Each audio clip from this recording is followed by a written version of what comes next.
Welcome to Chillin' 101. We hope this video helps. You start by powering off the phone and removing the SIM tray. That prevents surprises. Use a pentalobe to remove the two lower screws, then heat the lower edge to soften adhesive. Once done, attach a suction cup and lift gently from the bottom while prying with a thin tool. Make small, steady movements to avoid bending the OLED. Keep the display hinged at the top like a book and rest it on a soft surface so you can access the interior safely. You'll remove the metal bracket covering the connectors first. Keep screws organized by size.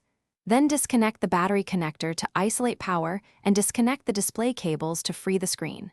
Next, locate the adhesive pull tabs under the battery. Grab each tab and pull evenly and slowly at a low angle.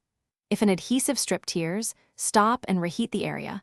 Work a plastic card between the battery and frame to ease remaining adhesive.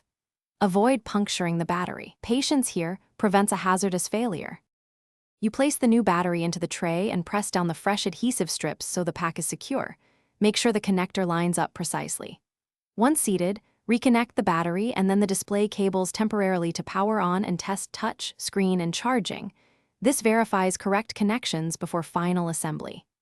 If all tests pass, disconnect, replace the metal brackets, tighten the screws, reinsert the SIM, and close the screen. Troubleshooting tip.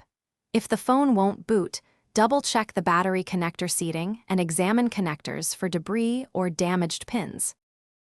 Thanks for watching. Consider subscribing if we helped you.